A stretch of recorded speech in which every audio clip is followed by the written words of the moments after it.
Ok, estamos live. Muito boa tarde a todos. Espero que estejam a gostar destas sessões da Campus Party. Eu tenho tido a oportunidade de ver algumas e é de facto bastante inspirador e bastante motivador para continuarmos a procurar ter um mundo melhor. Uma breve apresentação: o meu nome é Alberto Abreu da Silva, eu sou médico cirurgião em formação e sou também fundador da NoBox. A NoBox é uma empresa, uma startup criada por dois médicos e uma consultora de gestão, que já tem 4 anos de existência e que tem como objetivo trazer experiências formativas às equipas de saúde que lhes permitam tornar-se mais eficientes e mais dinâmicas na forma como trabalham, promovendo ao mesmo tempo o seu bem-estar e mantendo os seus níveis de motivação em alta. E, portanto, vai ser nesta perspectiva que eu vou falar sobre os aspectos da tecnologia em saúde, um, como é que os aspectos comportamentais dos profissionais que nós também desenvolvemos na Dabox, nomeadamente os aspectos de liderança, de gestão de equipas, de comunicação, podem alavancar o desenvolvimento e a introdução de tecnologia em saúde e, por outro lado, como é que a tecnologia poderá também ser aqui um aliado no desenvolvimento destas competências. Para aqui chegar, eu além de ter lido e ter estudado durante o curso de Medicina, tive também a oportunidade de trabalhar na Associação Nacional de Estudantes de Medicina, na Federação Internacional de Associações de Estudantes de Medicina na direção, como coordenador regional europeu. Tive também uma pós-graduação de Gestão em Saúde pela Universidade Católica do Porto, em Portugal, e também uma formação em trabalho interprofissional na Universidade de Toronto, na Escola de Medicina da Universidade de Toronto. E, portanto, no fundo, foram todas estas experiências que me trouxeram até cá e espero que vocês gostem desta palestra e vamos a isso. Vocês podem ir colocando aqui ou aqui, não sei muito bem, as vossas questões. Eu vou alternando os ecrãs entre a apresentação e o backstage para ver se existem questões que estão a ser ou não colocadas.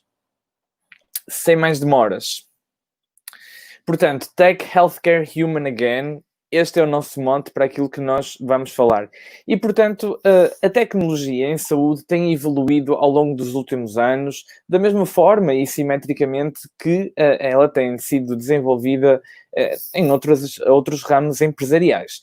Contudo, aquilo que nós observamos à partida, e pelo menos quem está na frente de trabalho, como eu, é que, em comparação com outras indústrias, com outras áreas, parece que estamos um pouco atrás na introdução da tecnologia em massa naquilo que fazemos no dia a dia. Se nós formos olhar para aquela que é a evolução da tecnologia em saúde e como é que tem sido a sua introdução, pode-se dividir mais ou menos em 3 grandes ondas, que também são ondas reconhecidas nas outras indústrias e nos outros setores. Uma primeira onda, que foi mais ou menos há 30 anos atrás, em que inicialmente se começa por informatizar a contabilidade, a gestão de ordenados, portanto, tudo que era muito processual e de gestão de grandes quantidades de informação, mas tudo bastante analítico e direito. Uma segunda onda, que já alguns anos depois, em que aí já se começa a alargar às áreas mais de gestão do hospital, nomeadamente ao nível da gestão dos recursos humanos, ao nível da gestão dos fornecimentos e da gestão de stocks. Existem já uma série de sistemas de informação que permitem isso.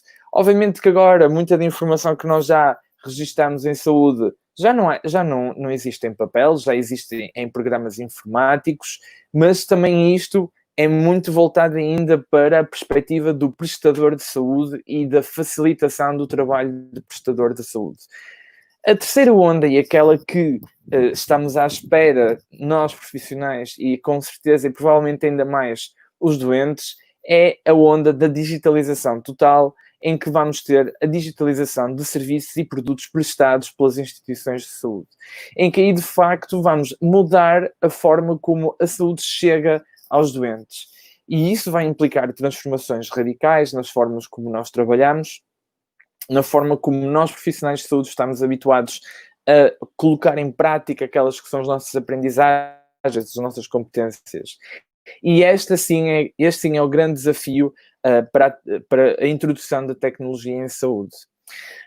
Portanto, se nós olharmos que uma primeira e a segunda onda eram mais voltados para os processos e para questões de business to business relacionados com o setor da saúde, vemos então que a terceira onda é completamente voltada para os doentes e para a transformação dos serviços e produtos, colocando isto numa gíria mais de gestão. Agora, existem barreiras que aliás, em todos os países, colocam dificuldades a esta evolução e a esta transição. Por um lado, a diversidade de stakeholders é um dos aspectos que, na saúde, não só neste aspecto da tecnologia, mas que tornam a mudança mais árdua, porque existem, de facto, muitos stakeholders envolvidos que querem e devem contribuir para esses processos e, portanto, chegar a consensos poderá não ser tão fácil como em outras áreas. Isto também está inerente à forma como, do ponto de vista político, a saúde também é vista. Por outro lado, e também relacionado com isto que acabei de dizer, a regulação e portanto, todas as entidades, todas as leis que regulam aquilo que é a saúde são também entraves para que a tecnologia mude de uma forma talvez mais rápida o modo como nós prestamos saúde todos os dias. E, por outro lado, um aspecto também muito importante, e que é sem dúvida um dos key points para o futuro da tecnologia em saúde, é a segurança dos dados.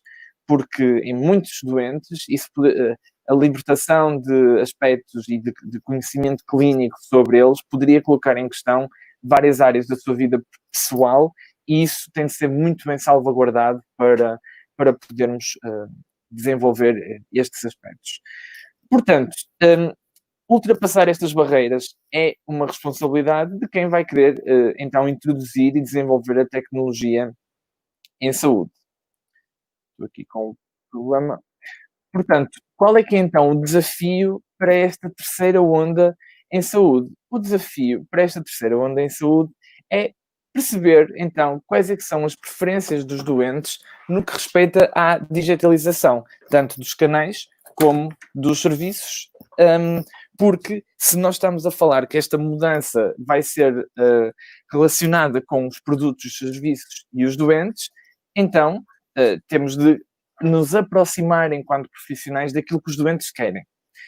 Ora, existem muitos mitos relativamente àquilo que se pensa que os doentes querem no que respeita à digitalização. Estes mitos foram o resultado de um inquérito que foi lançado a nível global pela McKinsey, e, portanto, vamos só percorrê-los muito rapidamente. As pessoas não querem usar serviços digitais para a saúde. Este é o primeiro e um grande mito. De facto, aparentemente 75% da população pretende recorrer à tecnologia para aceder a cuidados de saúde. Apenas os jovens querem usar serviços digitais. Falso. Mais de 70% da população acima dos 50 anos tem interesse em recorrer a plataformas digitais para uma maior acessibilidade à saúde. A saúde móvel é o caminho, ou seja, a saúde no telemóvel é o caminho que nós queremos percorrer.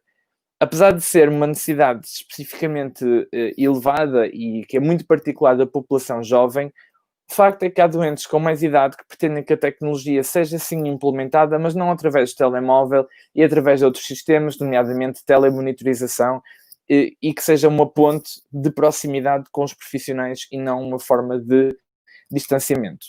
Por outro lado, quando pensamos em tecnologia, em saúde, pensamos em características inovadoras desses projetos e pensamos em apps. Ora bem, a verdade é que, de acordo com este inquérito, independentemente do canal através do qual a saúde chega aos doentes, os doentes querem ofertas que sejam eficientes, que permitam um melhor acesso à informação, que promovam a integração de diferentes canais e que tenham sempre a possibilidade de consultar um profissional em caso de dúvidas. Por fim, o último mito, uma plataforma agregadora de serviços é um pré-requisito para criar valor, ou seja, é o mito de que queremos criar a grande plataforma que agregue vários serviços, vários produtos, porque as pessoas querem encontrar tudo no mesmo local. E apesar de isto ser verdade a longo prazo, Por outro lado, se virmos a tecnologia como algo que vai sendo desenvolvido ao longo dos anos, isto tem frenado o desenvolvimento tecnológico, porque isto tem de ser visto como um objetivo a longo prazo e não como algo que devemos alcançar aqui, já e agora. Portanto, isto é só para nós percebermos que provavelmente aqueles que são as nossas ideias, aqueles que são os nossos preconceitos sobre aquilo que os doentes querem relativamente à tecnologia e à prestação de serviços em saúde recorrendo à tecnologia, poderá não ser de facto verdade. E isto é só um primeiro passo de um processo empático que temos de fazer com os doentes para conseguirmos atingir aquelas que são as suas necessidades e os seus objetivos para o desenvolvimento de tecnologia em saúde. E, portanto, como é que nós podemos lá chegar? Nós, como o que é necessário fazer, é clarificar o que de facto os doentes querem e qual a melhor forma para lhes oferecer isso, ok? Portanto, provavelmente as necessidades da população idosa não são as mesmas da população jovem, não são as mesmas de pessoas que têm doenças crónicas versus pessoas que têm doenças agudas. Segmentar os serviços de acordo com três coisas: o investimento que é necessário, a necessidade demonstrada pelos doentes e o valor que isso cria em termos globais de saúde. E, por fim, é importante não esquecermos que a inovação tem de ser sustida no tempo e que esta inovação tem de ser permanentemente, temos de ter permanentemente o envolvimento dos doentes. Ok, então onde é que entra a NoBox e qual é que é o papel do profissional de saúde?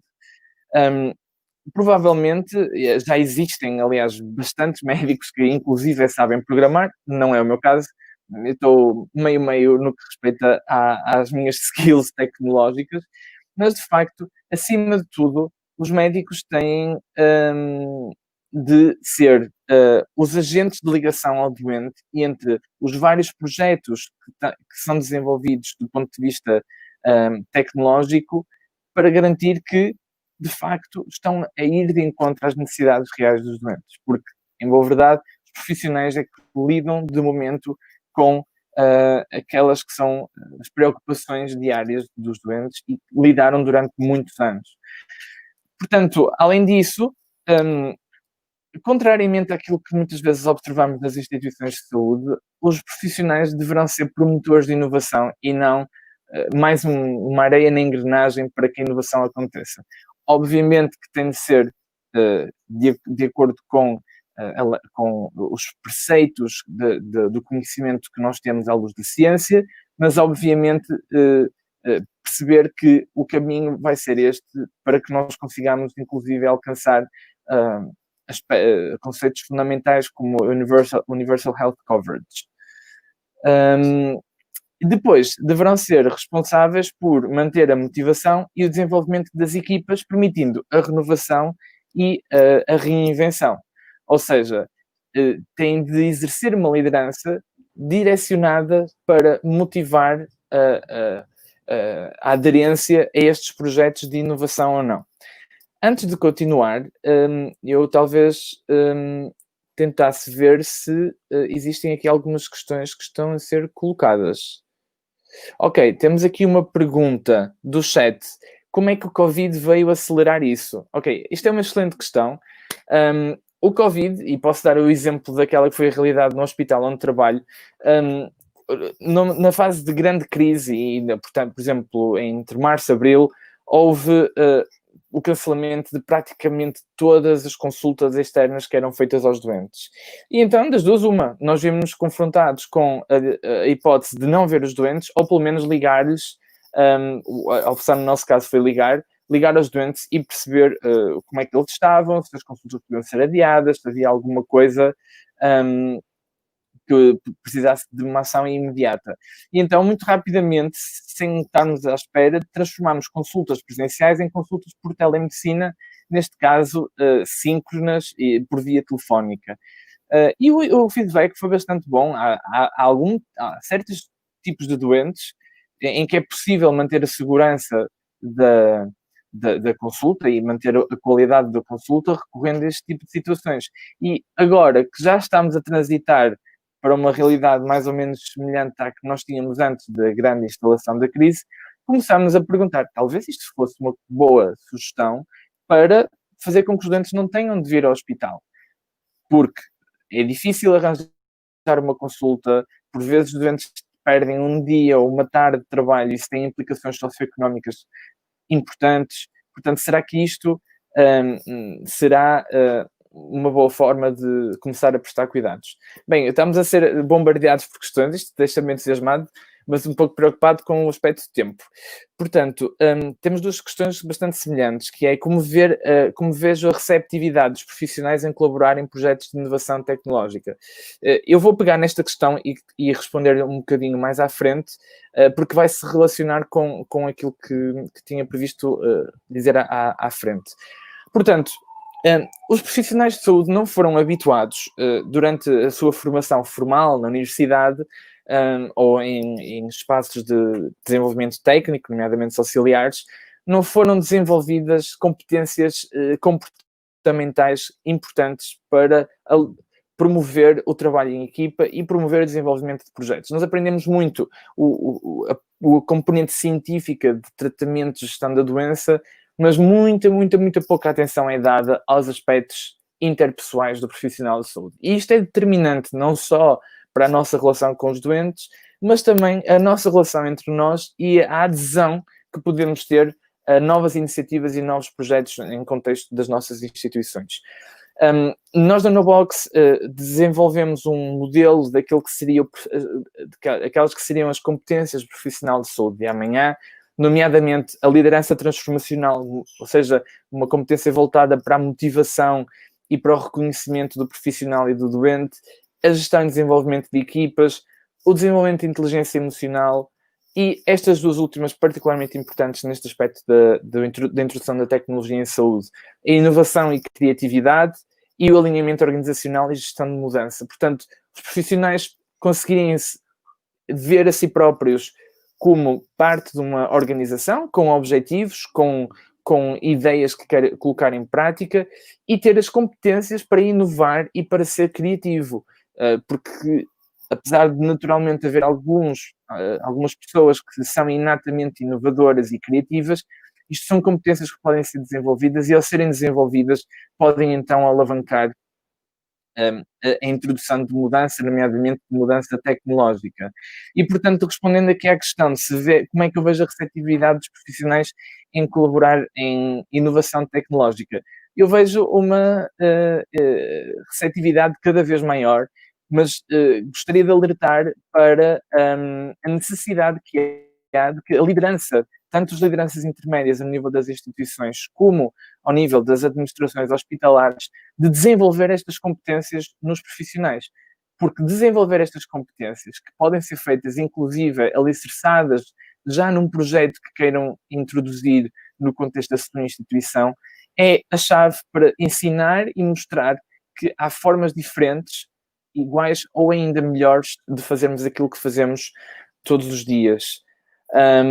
E, portanto, se nós conseguirmos desenvolver este pacote de competências nos profissionais, aquilo que a evidência nos mostra é que iremos mais facilmente conseguir ultrapassar aquelas que são as barreiras para esta terceira onda de desenvolvimento tecnológico e podemos também ficar mais próximos daquelas que são as necessidades dos doentes. Estamos agora, por exemplo, a recordar que um conceito muito importante para criar esta empatia com o doente e para fazer a reformulação dos serviços, tal como já acontece noutras áreas, o design thinking, por exemplo, inclui um conjunto de competências e de ferramentas que, aliadas à introdução de tecnologia, pode de facto criar soluções tecnológicas úteis, eficientes e que vão dirigidas às necessidades da população de doentes em específico, para a qual essa solução tecnológica foi criada. Portanto, competências comportamentais a alavancar a tecnologia, já percebemos que sim, essa é uma excelente forma de nós conseguirmos introduzir tecnologia em saúde, mas, por outro lado, também sendo algo que é do interesse da Nobox e que nós tentamos procurar desenvolver, é como é que a tecnologia pode desenvolver competências comportamentais. Ou seja, ser uma relação de win-win em que ambas as partes contribuem, aliás, se alimentam mutuamente. Um dos aspectos que nós conseguimos rapidamente verificar na literatura de desenvolvimento comportamental é que o gamification é um conceito que ajuda a desenvolver competências comportamentais, ou seja, transformar formação convencional em formato de jogo. Isto torna a experiência divertida, o que não significa que ela deixe de ser séria, ok? Daí que existem o conceito de serious games, nos quais adultos, profissionais, aprendem, divertindo-se, mas sobre aspectos sérios e com um grande impacto na sua vida diária. Por outro lado, o blended learning, que é, no fundo, transformar momentos formativos que seriam unicamente presenciais em num misto entre um ambiente presencial e um ambiente tecnológico, assíncrono e desfasado da formação presencial. Isto em tempos de Covid foi e está a ser uma realidade. Muita daquela que era a formação a acontecer em saúde passou a ser feita de uma forma online e focando-se apenas em coisas, em aspectos muito concretos, a formação presencial em sala. Portanto, neste aspecto, a tecnologia é muito relevante para o desenvolvimento das competências comportamentais. Por outro lado, o desenvolvimento de microlearning. O microlearning é um conceito que tem sido cada vez mais defendido como uma forma de promover formação em adultos, atendendo a que o nosso tempo é escasso, atendendo a que a nossa capacidade de atenção é menor à medida que os anos vão passando e, portanto, temos de encontrar formas de ir introduzindo pequenas aprendizagens num curto espaço de tempo ao longo de um período de tempo ainda maior. E neste aspecto, a tecnologia pode desenvolver a formação comportamental. Por fim, a simulação essa que pode recriar situações de stress das equipas de saúde, situações de relação com os doentes, e, portanto, esta também é mais uma forma como a tecnologia pode alavancar os comportamentos. Agora, tudo isto é, no fundo, a transição de formação comportamental para a transformação em experiências formativas que sejam marcantes. Isto é um aspecto talvez mais importante do trabalho de competências comportamentais, é que, seja qual for o canal ou o modelo, é que seja uma experiência marcante e que perdure no tempo na forma como o profissional de saúde encara o seu dia-a-dia. E, portanto, temos aqui mais algumas questões.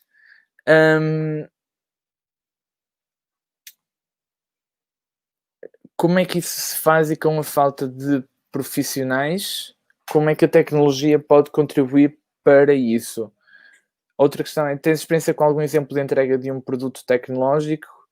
Ok, eu individualmente tenho o exemplo de um produto tecnológico que no hospital onde trabalho nós não temos cirurgia vascular e, portanto, os doentes que estão a mais de 150 km de Lisboa e por vezes até mais de 60 km do meu hospital estão muito longe dessa especialidade. Então, o que foi criado foi uma teleconsulta com recurso a vídeo, síncrona com colegas cirurgiões vasculares em Lisboa, em que os doentes são observados no nosso hospital e é ajustada a medicação, é prescrita a realização de exames, tudo aqui no Alentejo, e depois, caso se haja uma indicação formal para alguma intervenção por parte da cirurgia vascular, então só aí é que os doentes têm de se dirigir a Lisboa. E, portanto, isto é, pelo feedback recebido, é um bom exemplo de como a tecnologia pode aproximar a saúde às pessoas.